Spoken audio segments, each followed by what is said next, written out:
전도서 보도록 하겠습니다. 말씀 전도서 5장 1절부터 7절까지 말씀입니다. 전도서 5장 1절부터 7절까지의 말씀. 우리 다 같이 저랑 여러분도 교독하시고 7절은 함께 읽도록 하겠습니다. 5장 1절입니다. 너는 하나님의 집에 들어갈 때 내 발을 삼갈지어다. 가까이 하여 말씀을 듣는 것이 우매한 자들이 제물 드리는 것보다 나으니 그들은 악을 행하면서도 깨닫지 못함이니라. 너는 하나님 앞에서 함부로 입을 열지 말며 급한 마음으로 말을 내지 말라. 하나님은 하늘에 계시고 너는 땅에 있음이니라. 그런즉 마땅히 말을 적게 할 것이라.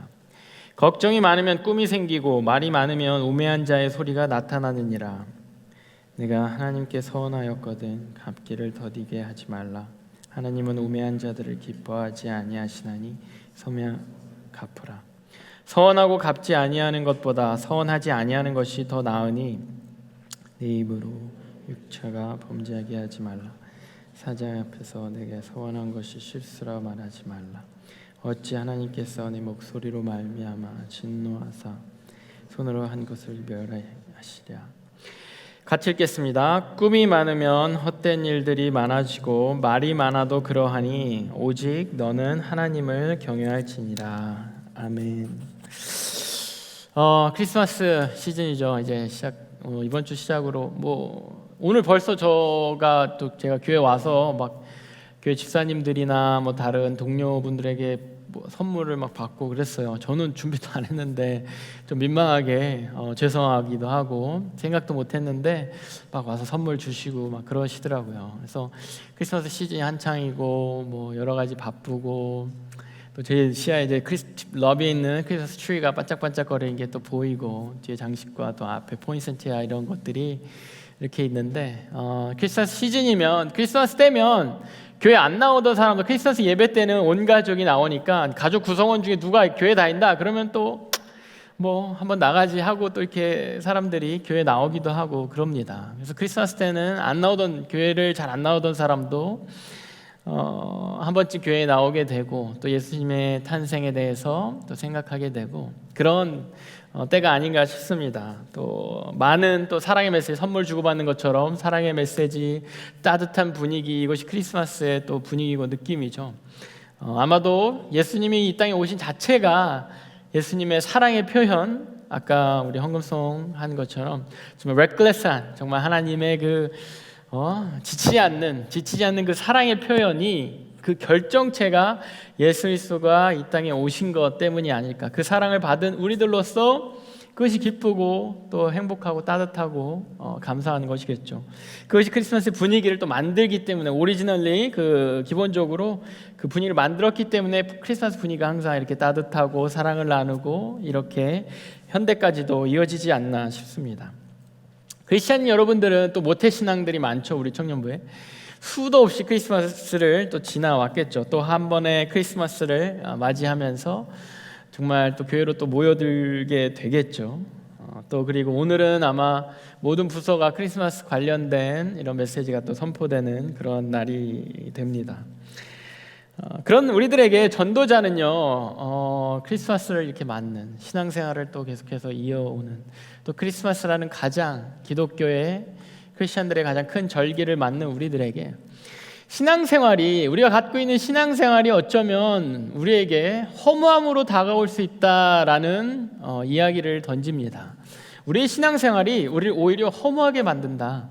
우리가 신앙생활 수년 동안 태어나면서부터 매년 이렇게 크리스마스를 맞이하는 우리들 이러한 그 절기를 지나는 또 크리스마스니까 절기 찬송했잖아요. 또 절기 찬송하고 크리스마스 찬송들 하고 이런 것들이 이런 삶이 이런 신앙생활이 어쩌면 때로는 우리를 허무하게 만들지도 모른다라는 이야기를 우리에게 던집니다.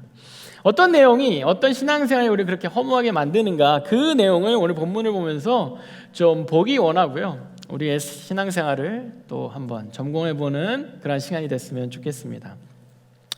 첫 번째, 허무함을 부르는 신앙생활의 첫 번째 뭐냐면요 준비 없이 임하는 예배가 그렇습니다. 준비 없이 임하는 예배. 오늘 본문 1절 한번 볼까요? 본문 1절. 너는 하나님의 집에 들어갈 때에 내 발을 삼갈지어다. 이렇게 나와 있어요. 하나님 집에 들어갈 때 내 발을 삼갈지어다. 하나님 집에 들어간다. 하나님 집이 성전이죠. 구약시대는 더더군다나 이 성전, 지성소가 실제적으로 하나님이 임하시는 곳이었습니다. 그리고 그 성전, 성소에 들어갈 때마다 죄를 다 회개하고 죄를 속죄하는 그런 제사를 지내고 들어가야 봉변을 안 당해요. 실제로 죽기도 합니다. 하나님의 임재가 있기 때문에 죄를 가지고 죄가 해결되지 않은 상태에서 들어가게 되면 실제로 제사장이고 뭐 거기 들어가는 사람들이 그 자리에서 즉사하는 일들이 일어났습니다. 그러나 그런 것들이 그런 어떤 공포스러운 하나님이 그런 누구나 예배에 오는 그 일을 예수 그리스도의 죽음을 통해서 이루셨기 때문에 우리는 더 이상 그런 일들을 당하지 않고 누구나 또 예배에 오게 되죠. 내 발을 삼갈지어다라는 말은 뭐냐면요, 조심해란 얘기예요. 네 발걸음 조심해라. 성전에 들어갈 때, 예배하러 갈 때 네 발걸음 조심해라. 함부로 성전에 들어오지 말라. 이런 얘기입니다. 여러분 누구나 들어올 수 있었잖아요. 우리 예배에 들어올 때 주차 문제가 좀 힘들 뿐이지, 그죠? 누구나 들어올 수 있고 열려있는 문을 통해서 누구나 우리는 환영합니다.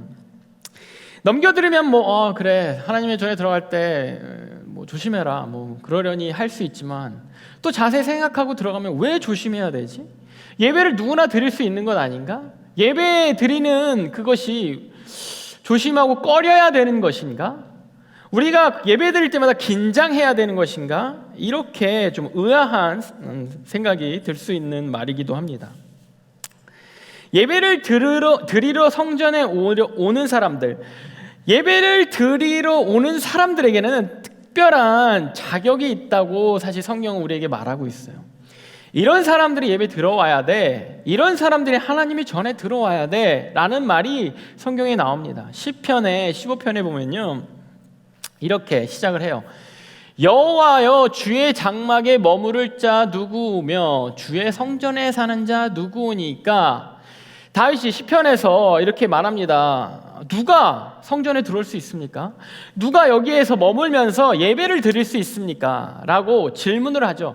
질문을 하면서 스스로 답해요. 무슨 말이냐면은 자기가 이제 rhetorical question이죠. 이제 내가 질문을 하면서 이런 사람이 예배 드릴 수 있습니다. 여호와께 이런 사람이 들어올 수 있고 여호와의 장막에서 이런 사람이 예배할 수 있습니다. 라는 말을 하는 거예요.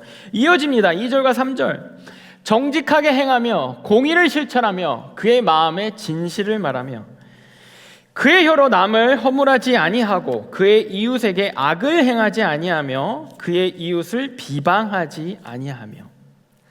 자, 어떤 사람이 하나님의 전에 성전에 들어올 수 있냐면, 어떤 사람이 들어와서 또 머물면서 예배할 수 있냐면요, 이런 사람이요, 정직한 사람.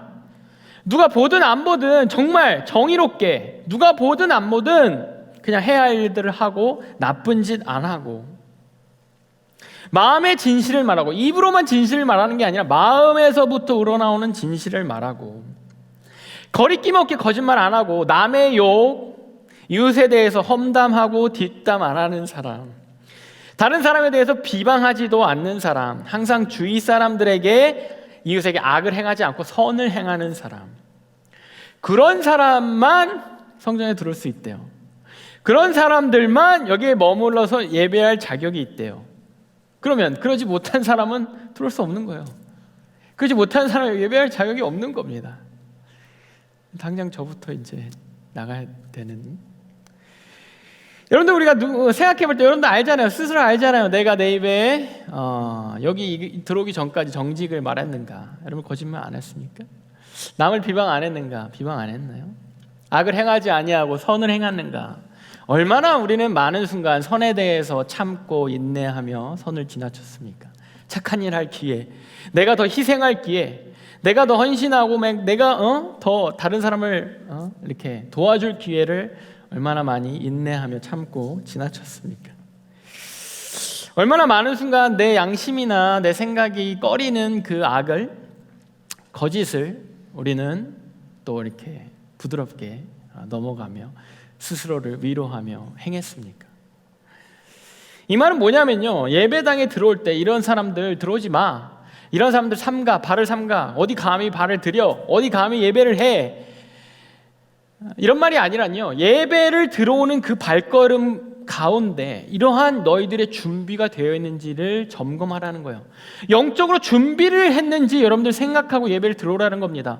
예배당에 들어오는 그 발걸음이 여러분들 영적으로 준비되는지 스스로 점검하고 스스로 깨달으라는 거예요. 예배에 임하는 그 성전을 들어오는 그 자세, 태도가 스스로 경건한지 그것을 준비하라는 겁니다. 아무런 준비 없이, 아무런 기대 없이, 아무런 애통함 없이 자기 삶에 대해 나는 정직을 행하지 않았구나, 나는 선을 행하지 않았구나, 나는 또 거짓을 행했구나, 나는 또 남을 비방했구나, 나는 또 악을 행했구나, 이 마음을 스스로 깨닫고 우리가 예배에 자유롭게 들어올 수 있는 이유가 무엇입니까? 예수님 때문 아니에요? 예수님께서 우리 죄를 사해 줬기 때문 아니에요? 그 사해 주신 그것 때문에 사함 받았다라는 거, 그것 때문에 내가 예배당에 들어올 수 있고 예배 드릴 자격이 생겼다는 것을 다시 리마인드하면서 영적으로 준비하라는 겁니다. 이런 생각 없이, 이런 영적인 준비 없이, 생각 없이, 기대 없이, 깨달음 없이 그런 상태로 예배에 들어와서 예배 드리면 그냥 허무해지는 거예요. 매주의 예배가 그냥 허무한 예배입니다. 그저 반복되는, 그렇게 들어오는 성전, 그렇게 들어오는 반복되는 예배는 그저 허무한 종교적인 발걸음뿐인 거예요. 거룩한 부담감으로 내가 혹시나 또 지난 한 주간 또 이러한 일들을 행하지 않았나? 아니면 지난 한 주간 하나님, 내가 해냈습니다. 내가 지난 한 주간 내가 최선을 다해서 정직을 행하려 했고, 최선을 다해서 내가 작은 일이지만 선을 행해봤습니다. 최선을 다해서 악에서 멀리하려고 내가 몸부림쳐 봤습니다. 그 승리의 기쁨을 가지고 이 자리에, 이 성전에 들어오는가? 하나님, 또 실패했어요. 월요일까지, 화요일까지 됐는데 수요일부터 무너졌어요. 내가 진짜 하나님, 주님 생각하면서 주님 때문에 내가 선을 행하려고 했고 노력했는데, 하나님 앞에 정말 의롭고 정직하게 살려고 했는데 또 제가 그 작은 또 추이걸 때문에, 누군가의 또 어떠한 모습 때문에 내가 또 거기에 무너졌습니다. 그 사람을 탓하는 것이 아니라 내가 또 하나님 앞에 또 이렇게 무너졌습니다. 그 애통한 심령을 가지고 여기 들어오냐는 겁니다. 그것이 없다면 우리는 종교적으로 매주 발걸음을 하는, 매주 이렇게 사람이 모여서 예배라는 의례를 행하는 그 장소에 모이는 사람들일 뿐일 겁니다. 허무함을 부르는 신앙생활 두 번째는요, 수동적인 형식입니다. 첫 번째, 준비 없이 임하는 예배. 두 번째는 수동적인 형식, 수동적인 예식입니다. 본문 1절 다시 한번 봅니다. 본문 1절. 가까이 하여 말씀을 듣는 것이 우매한 자들이 제물을 드리는 것보다 나으니. 말씀을 가까이 하여 말씀을 듣는 게 낫대요.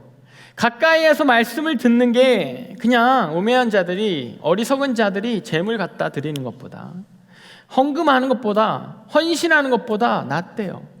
가까이 말씀을 듣는다는 건 무슨 뜻입니까?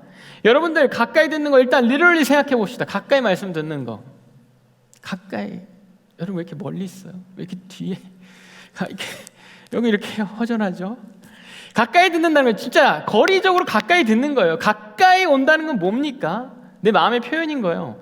여러분, 좋아하는 사람이 생기면 가까이 가고 싶잖아요, 그죠? 여러분, 존경하는 사람이 있으면 가까이 가고 싶은 겁니다. 얼마 전에 우리 BTS가 공연을 했죠. 가까울수록 가격이 비싸죠, 그 공연장에. 내년 초에 트와이스가 또 방미를 한다는데, 그죠? 이제 티켓을 또 가까이 갈수록 그 티켓 값은 비쌀 겁니다. 왜? 가까이 갈수록 더 귀하니까. 가까이 갈수록 더 대가를 치르는 거예요. 왜? 그 마음의 표현입니다. 말씀도 마찬가지예요. 하나님의 말씀을 들을 때 가까이 듣는다는 건요, 내가 그만큼 그 대가를 치르고 그만큼 나의 마음의 간절함이 표현된다라는 겁니다. 가까이 듣는다는 것은 말씀을 경청한다는 거예요. 그죠? 멀리 있으면은 이제 저의 말과 또 이제 주위의 여러 가지 말들이, 여러 가지 소리들이 여러분들 이렇게 들리잖아요, 서라운드로. 근데 가까이, 제 앞에 시어 형제처럼 가까이 있으면, 형제처럼 가까이 있으면 이렇게 딴짓을 잘 못하게 돼요. 멀리 있으면 여러 가지 일들을 할 수 있지 않습니까? 뭐 전화기라든가, 그죠? 경청한다는 표현이고, 또 가까이 듣는다는 것은 내가 이 말하는 그 말씀에 대해서 믿는다라는 거예요. 내가 저것을 value한다는 겁니다. 저거 가치 있는 거라는 것을 내가 표현하는 겁니다. 말씀을 경청하는 사람은요, 하나님 말씀의 가치를 알고 하나님 말씀의 은혜를 알고 하나님 말씀을 믿는다라는 거예요. 누구에게나 주어지는 말씀, 제가 지금 선포하는 이 말씀 누구에게나 주어지잖아요. 혹시나 뭐 온라인으로 듣는 사람들에게까지 주어지잖아요. 그런데 가까이, 마음의 태도가 가까이 듣는다는 거는 그것이 누구에게나 이제 마치 뿌려지듯이 말씀 내 거로 받는다는 거예요. 저 말씀 내가 집중해서 내가 듣는데 저거 내 말씀으로 내가 들으려고 한다는 거예요. 나에게 적용하려고 한다는 거예요. 내가 저걸 통해서 뭔가를 내가 얻으려고 한다는 겁니다. 무슨 말이냐면은 수동적이 아니라 능동적으로 말씀을 대한다는 거예요. 능동적으로 그 말씀에 가까이 가고, 능동적으로 내 마음을 표현하고, 능동적으로 그 말씀을 믿고. 여러분들, 믿는 건요, 능동적인 거예요. 믿는 거는 능동적인 동사, 믿는다. believe는 사실, believe 동사예요, 동사. 믿는다는 거는 약간 티가 안 나는 거잖아요, 그죠? 우리는 생각할 때 믿는다, 티가 안 난다고 생각하잖아요. 그렇기 때문에 우리가 예수 그리스도를 믿으면 구원을 받아요, 예수 그리스도를 믿으면 천국을 가요, 이런 기본적인 진리 앞에 찝찝하잖아요. 믿는다는 게 뭔데, 뭐 어떻게 해야 되는 건데. 사실 믿는다는 건 대단한 액션인 거예요. 믿는 사람은요, 그 믿는 하나님 말씀을 믿는다는 건 뭐냐면 하나님 말씀에 의지합니다. dependent 하는 거예요. 하나님 말씀에 rely on 하는 거예요. 하나님 말씀에 실제로 나의 삶을 하나님 말씀을 통해서 해결함 받을 수 있을 거라고, 하나님 말씀으로 통해서 선포되어지는 그 어떤 원리들이 나의 문제들을 해결할 거라고 실제로 믿는 거예요. 그대로 의지하는 겁니다. 그 의지하면 거기서 끝납니까? 그것이 반응으로, 행동으로 나오는 거예요. 믿는다는 거는 그 액션인 겁니다. 동사인 거예요. 믿는다는 건 능동적인 의지가 담겨 있고, 믿는 거는요 항상 행동을 수반합니다. 여러분들, 내일 당장 비트코인이 오릅니다. 이것을 믿으면 어떡하겠어요? 그냥 비트코인 사는 축하하겠습니까? 아니요. 돈을 어떻게든 이렇게 잘 만들어서 비트코인을 사겠죠. 저 땅에 보물이 묻혀 있어. 저 땅에 뭐 100만 달러, 뭐 1000만 달러의 보물이 묻혀 있어. 근데 저 땅의 시세는 지금 5만 불이야. 그럼 어떡하겠어요? 돈을 모아서 그걸 사겠죠. 그걸 진짜로 믿는다면. 믿음은 그렇게 행동을 수반하는 거예요. 진짜 그것을 믿는다면 행동을 수반하는 겁니다. 여러분들, 어제 이제 뱅퀴즈의 경매가 이렇게 일어났죠. 경매에 제가 이렇게 저라고 생각하지만 저의 부캐라고 생각해 주세요. 제가 이렇게 어떤 이 물건은 이런 겁니다라고 했을 때, 뭐 상표를 딱 보여줬을 때, 저 상표라면은 내가 이 정도를 주고 투자해도 괜찮아, 믿는 거잖아요. 배신당한 사람도 몇 명 있지만 믿는 거잖아요. 우린 믿으면 행동하게 돼 있는 겁니다. 믿음이 없는 신앙생활, 믿음이 없는 예배는요 그저 수동적인 형식일 뿐이에요. 다시 1절 볼까요? 1절에 우매한 자의 재물이라고 나와 있어요. 우매할 자의 재물. 하나님이 경청하여 듣는 거, 하나님 말씀을 가까이 듣는 게 우매한 자의 재물보다 낫다고. 하나님 말씀을 능동적으로 경청하고 듣지 않는 사람은요 우매한 자는, 어리석은 자라는 거예요. 그저 재물만 갖다 바치는, 그저 제사의 의식 가운데 헌금 시간이네 헌금하고, 찬양 시간이네 찬양하고, 말씀 시간이네 그냥 말씀 듣고, 목장 모임 시간이네 그냥 가서 앉아있고. 이 우매한 자는요, 본문 3절에 보면은 말씀을 믿지 않기 때문에, 본문 3절 이렇게 나와 있습니다. 걱정이 많으면 꿈이 생기고 말이 많으면 우매한 자의 소리가 나타나느니라. 말씀을 매번 들어도요 그것이 믿어지지 않기 때문에 내 삶의 문제가 나타나면 매번 들어도 걱정이 많은 거예요. 수동적으로 들려진 말씀, 내가 능동적으로 그 말씀을 들으려고 하는 게 아니라 수동적으로 그냥 앉아서 들려지는 말씀이기 때문에 그 말씀이 내 속에 남지 않고 내 속에 뿌리를 내리지 않고 열매를 맺지 않고 그냥 사라지는 거예요. 주위의 여러 가지 삶 가운데, 현실 생활 가운데 여러 가지 말들 가운데 그냥 갈팡질팡하는 거예요. 그 말씀이 나의 생활 중심이 되거나 어떤 기준이 되거나 앵커가 닻이 되는 것이 아니라 그냥 또 파도가 불면 거기에 또 갈팡질팡, 어떤 말이 들리면 또 거기에 휩쓸리고 그렇게 되는 거예요. 꿈이 생긴다고 3절에 꿈이 생긴다고 표현하잖아요. 이 꿈은 비전 뭐 이런 꿈이 아니라 무슨 꿈? 이 꿈이란 말은 걱정이 많아지면 꿈이 생긴다는 말이 뭐냐면 악몽이 생긴다는 거예요. 걱정이 많으면 막 최악의 상황을 상상한다는 겁니다. 이러면 어떻게 되지? 이렇게 되면 어떠지? 혹시나 이런 일이 생기면 어떡하지? 이게 안 풀리면 어떡하지? 내가 나이가 들어가는데 이렇게 그냥 머물다가 망하면 어떡하지? 내가 뭐 잡을 못 잡으면 어떡하지? 내 결혼을 못하면 어떡하지? 내 삶이 이렇게 그냥 사라지면 어떡하지? 내가 이런 병에 걸리면 어떡하지? 그냥 그런 생각을 하는 거야. 그런 잡생각에 사로잡혀 꿈이 많아지는 거예요. 악몽이 많아지는 거예요. 이런 갈팡질팡하고 세상 이런 소리들 가운데 휩쓸리고 좌지우지되는 헛된 계획들, 헛된 생각들, 헛된 걱정들, 거기에 헛된 그런 대비들만 하는 그런 수동적인 종교인들에게 전도자가 본문 7절에 이렇게 권고합니다. 꿈이 많으면 헛된 일들이 많아지고 헛된 계획들을 많이 세우는 거예요. 이 말이 많아도 그러하니 오직 너는 제발 하나님을 경외할지라. 하나님을 경외하는 것도 능동적인, 믿는다는 거에 어떤 따르는 행동 중에 하나인 거예요. 반응 중에 하나인 겁니다. 하나님을 경외할지라. 하나님이 하시는 말에 대해서 좀 두려움으로 받고 그것을 존경하면서 그걸 좀 믿어라. 여기저기 휩쓸리면서 들리는 말에 걱정 많아져가지고 이렇게 해야 되나 저렇게 해야 되나 대비 세우는 게 그게 문제가 아니라 제발 하나님, 오직 하나님 말씀에 좀 하나님 말씀 가까이 좀 들어라.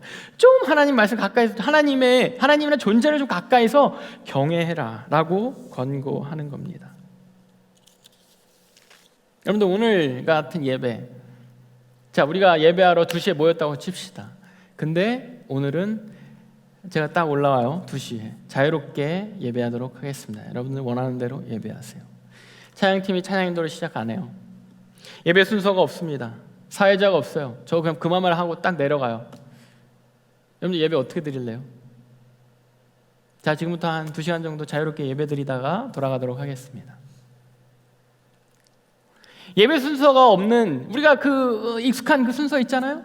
그 막 처음에 좀 기도하고 찬양하고 또 말씀하고 헌금하고 또 광고 듣고 이제 그룹 모임 하고 이러한 익숙한 그 예배 형식, 이게 없어져요. 자유롭게 하나님 경배합시다. 여러분들 어떻게 할래요? 경배할 수 있겠습니까? 우리는 어느샌가 누군가가 짜놓은, 이게 언제 이렇게 샜는지 모르겠어요. 이게 성경에 나오는 순서가 아니거든요.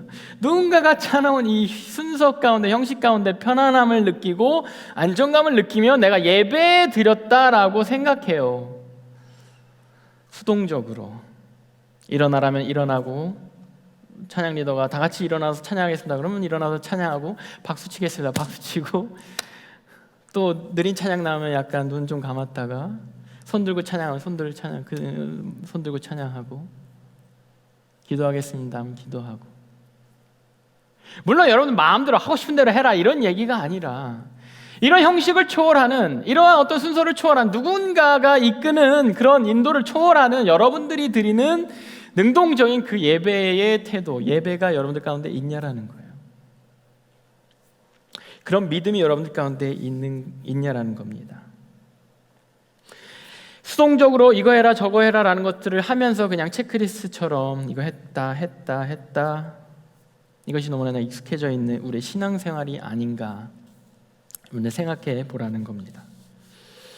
전도자가 또 우리에게 생각해 보라고 던지는 허무함을 부르는 신앙생활의 세 번째, 변함없는 내 모습, 변함없는 내 삶. 본문 1절, 그들은 악을 행하면서도 깨닫지 못함이니라. 여러분들 신앙생활 하면서 얼마나 많이 수도 없이 일주일에도 뭐 매주 성전에 오죠. 기본 매주 성전에 오죠. 1년에 52번 성전에 오죠. 예배드리러 오죠. 그리고 또 뭐 금요일 날 오죠. 플러스 알파. 또 수요일에 오죠. 또 새하게 있으면 뭐 또 오죠. 계속 온단 말이에요. 계속해서 드나들고 형식에 맞춰서 제물도 잘 드리고 프로그램도 뭐 하죠. 잘 하죠. 그런데 내 삶에 여전히 반복되는 죄악들, 내 삶에 내가 아는 내가 찝찝한 그 모습들, 내가 이거 버리면 좋겠는데, 내가 이거 끊으면 좋겠는데, 혹은 내가 이거 안 했으면 좋겠는데, 아님 혹은 내가 여기에서 이제는 벗어나야 하는데, 내가 이제는 이 정도 여기에 머무는 것이 아니라 이제 성장해야 되는데, 이렇게 넥스트텝을 가야 되는데, 이것을 알잖아요. 이것을 갖고 있으면서도 계속해서 다시 제자리로 돌아가고 제자리로 돌아가고 제자리로 돌아가고, 이런 반복되는 모습이요 우리의 신앙생활을 허무하게 만들어요. 본문 4절 이런 말이 나옵니다. 네가 하나님께 서원하였거든 갚기를 더디게 하지 말라. 하나님은 우매한 자들을 기뻐하지 아니하시나니 서원한 것을 갚으라. 서원이란 건 뭐냐면 하나님과 약속한 거예요. 여러분들 얼마나 신앙생활하면서 얼마나 많이 하나님 앞에 약속했습니까? 얼마나 하나님께 결단했어요. 얼마나 눈물로 기도하며 내가 그러지 않겠습니다. 내가 그러겠습니다. 내가 이렇게 하겠습니다. 내가 다시는 이러지 않겠습니다. 내가 여기에서 빠져나오겠습니다. 아니면 내가 다시는 여기에 사로잡히지 않겠습니다. 얼마나 많이 우리는 서원하고 약속합니까? 하나님께 결단합니까? 결단했으면 갚기를 더디하지 말라 하래요. 당장 시작하래요. 이제 양육반 오늘 파이널입니다. 이제 나일반 도쿠만만 남겨놓고 있어요. 양육반 지체들에게 마음으로 격려의 박수 보내주시기 바랍니다. 양육반 숙제를 하면요, 이제 양육반뿐만 아니라 훈련반 숙제를 하면 이제 설교 노트나 이제 말씀을 보고 읽고 묵상 노트를 합니다. 그럼 항상 이제 적용을 하게 해요. 적용. 나는 이렇게 할 것이다. 나 이렇게 하지 않을 것이다. 나는 이런 것들을 해볼 것이다. 나는 이렇게 살 것이다. 훈련반 하신 분들 합니까? 이번 한 주 이렇게 기도하며 지낼 것이다. 기도했어요? 안 하게 되잖아요. 다시 제자리. 본문 6절. 내 입으로 네 육체가 범죄하게 하지 말라. 천사 앞에서 내가 서원한 것이 실수라고 말하지 말라. 어찌 하나님께 내 목소리로 말미암아 진노하사 내 손으로 한 것을 멸하시게 하랴. 말로 이렇게 결단하고 뭐 써야 되니까 쓴 거고, 뭐 그냥 분위기에 취해서 내가 결단했고, 뭐 내가 그때는 진짜 내가 너무 감정적이었어. 내가 선교한다고 이러다니 뭐 이렇게. 여러분들 말한 거를 번복하지 말래요. 하나님 다 듣고 있고 천사들이 다 그거 메신저들, 하나님의 사자들이 그거 다 딜리버를 하고 있거든요. 그렇게 여러분들 서원하고 번복하면은 하나님이 축복하려고 준비하셨던 그것이요 범죄가 되고, 그것 때문에 내가 하는 일들이 하나님한테 벌받게 된대요. 하나님이 멸하시게 한대요. 심판하신대요. 나로 인해서 축복이 자꾸 나가야 되는데, 나로 인해서 나와 내 주위가 복받아야 되는데, 그 복받게 하시려고 우리로 서원하게 하시고 약속하게 하시고 결단하게 하시고 계속해서 우리를 변화하도록 도와주시려고 하나님 준비하고 계시는데, 내가 그거 하지도 않고 시도하지도 않고 다시 제자리로 가면서 그때는 좀 분위기가 좋았지, 그때는 좀 내가 영적으로 뜨거웠지 이러면서 제자리로 돌아가게 되면 그것이 심판이 되는 거예요. 그냥 죄로서 머물게 되는 겁니다. 내가 봐도 변화 없는 삶, 말씀과 내 실제 삶이 이 괴리가 줄어들지 않는 삶, 이제는 이 간격에 대해서 그냥 무뎌지고 무감각해지고 이제는 굉장히 나 베테랑 아니야? 이제 또 이렇게 말도 잘하고, 또 실제 삶은 또 이렇게 아마추어 같지 않게 이렇게 또 실제 삶에서는 또 재밌게 잘 살고, 이제는 죄책감도 없어지고, 그렇게 흘러가는 삶, 그 모습을 누구보다 내가 더 제일 많이 보잖아요. 그것이 내 삶을, 내 신앙생활을 허무하게 만든다는 것입니다. 여러분들, 우리는 종교인입니까? 크리스찬입니까? 기독교는 종교입니까? 아니면 다른 무엇입니까? 종교인은 아무런 기대나 준비 없이 특정한 시간이 되면 예배나 집례를 참석하는 그렇게 가면 됩니다. 종교인은 능동적인 믿음 없이 그저 종교 지도자가 인도하는 집례나 형식에 수동적으로 참석하면 됩니다. 종교인은요, 삶에서 종교가 담당하는 부분이 구분되어 있어요. 한정되어 있습니다. 종교가 이 정도만 담당해주면 돼요. 나의 삶의 위안만 담당해주면 돼요. 나의 삶의 위로만 담당해주면 됩니다. 나의 삶의 어떤 부분, 좋은 관계, 좋은 어떤 이민 생활의 어떤 좋은 영향, 이 정도만 담당해주면 돼요. 종교 때문에 내 삶을 전체 바꾸거나 내 가치관을 바꾸지 않아요. 그런데 크리스천의 원래 원어적 의미는 Christ follower잖아요. 그렇죠? 예수님을 쫓는 사람, 그 핍박 가운데 막 목숨을 걸고 예수님 쫓는 사람, 예수님 사랑하는 사람. 크리스천은요, 매번의 예배를 준비하고 기대합니다. 때로는 부끄러움을 갖고, 때로는 애통함을 갖고, 때로는 승리의 기쁨을 갖고, 때로는 그 은혜의 감동을 갖고 준비하고 기대하는 거예요. 습관적이고 당연한 예배라고 생각하지 않아요. 같은 시간에 같은 모습으로 펼쳐질 예배일지라도 왜? 그때 내가 만나는 하나님이 다르기 때문에. 크리스천은요, 믿음의 능동성을 제대로 이해하고 믿는 그대로 반응합니다. 내가 말씀에 의지합니다. 의지하기 때문에 내가 행동해요. 반응합니다. 크리스천은요, 예수님 때문에 내 삶을 바꿔갑니다. 그래서 예수님을 주님이라고 표현해요. 그죠? 주인님이라고 표현하는 거예요. 주님. 예수님 때문에 내 삶을 바꿔가요. 내 가치관을 예수님의 그 마음에, 하나님의 마음에 내 가치관을 변화시킵니다. 결단하고 그것을 지킴으로 삶의 전부를 결국 주님께 드리는 거예요. 삶의 방향성을 결국 주님께로 향하는 겁니다. 그것을 크리스찬이라고 합니다. 예수님의 탄생을 축하하는 이 주간, 여러분들은 종교인입니까? 크리스찬입니까? 여러분들의 신앙생활은 허무한가요? 아니면 생기가 있고 다이나믹한가요? 기대되고 또 열정이 있나요? 크리스마스 예배가 있는 토요일, 여러분들 그 예배를 어떻게 참석하실 것 같습니까?